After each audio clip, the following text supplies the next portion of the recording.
नमस्कार, जय बिहार। आइए, हमारी एक नई शुरुआत, नई पहल।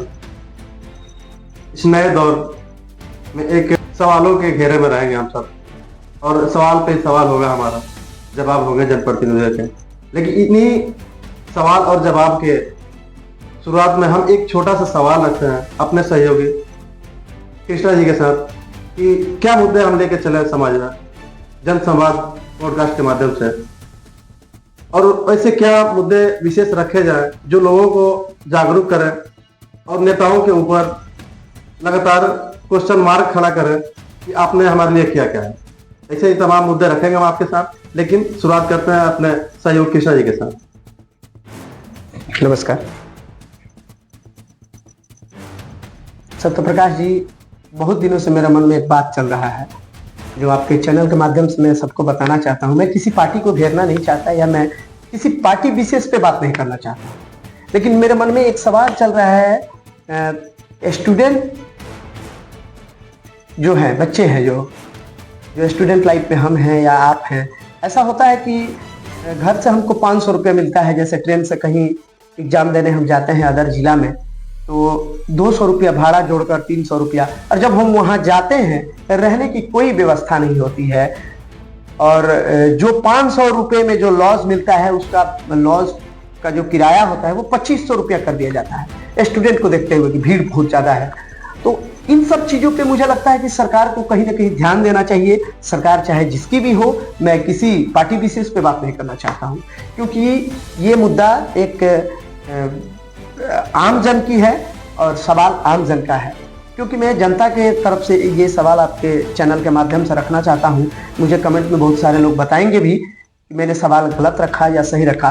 बहुत सारी ऐसी सुविधाएं नहीं मिल पाती है स्टूडेंट को, जैसे स्टेशन पे सोना पड़ता है, मोबाइल चोरी हो जाता है, डॉक्यूमेंट्स चोरी हो जाता है, एक्सीडेंट हो जाता है बच्चों का।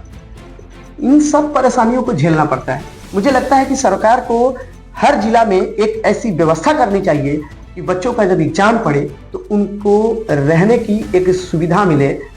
और मैं, देखिए, ये कोई किसी पार्टी पॉलिटिक्स का या कोई वो नहीं है सत्यप्रकाश जी, लेकिन ऐसा होना चाहिए। मुझे लगता है बिल्कुल बिल्कुल ये परेशानियां झेलना पड़ता है बच्चों को। मैं आपके सारे सवालों से सहमत जी।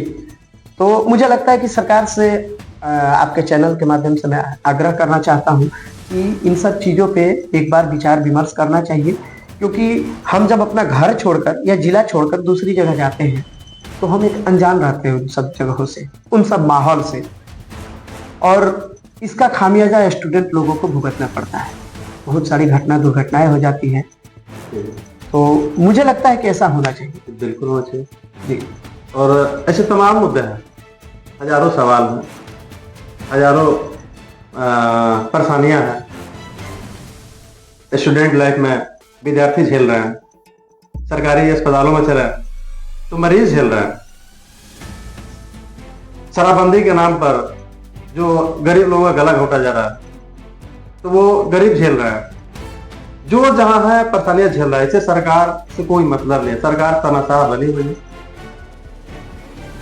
लेकिन हम अपने चैनल के माध्यम से इन सभी सवालों को उठाएंगे, सभी सवालों को नेताओं के सामने रखेंगे, हम जनता की बात करेंगे। देखिए, पॉलिटिक्स अलग चीज हो गया सत्यप्रकाश की, लेकिन ये जो सवाल है, ये जो मेरा अपना एक मत था, मैंने रखा, विचार था मेरा, ये स्टूडेंट लोगों के लिए होना चाहिए। क्योंकि बाहर जाने के बाद बहुत सारी परेशानियां झेलनी पड़ती हैं। इन सब चीजों को मैंने देखा है करीब से, और स्टेशन पे सोते हुए, तो मुझे लगा कि कहीं ना कहीं ऐसा नहीं होना चाहिए और सरकार को ये व्यवस्था करनी चाहिए। बिल्कुल, क्योंकि एक नेता, एक अधिकारी के लिए ये व्यवस्था की जाती है, तो एक स्टूडेंट के लिए क्यों नहीं ये होना चाहिए। हाँ, नेताओं को तो सब कहीं किसी दूसरे स्टेट में जाए, दूसरे जिले में जाए, हाँ, तो उनके लिए हर जगह व्यवस्था है। हाँ, वीआईपी व्यवस्था है। हाँ, हर जगह प्रोटोकॉल लगता है उनके लिए। सरकार की इतनी भूमि है जो बेकार पड़ी है।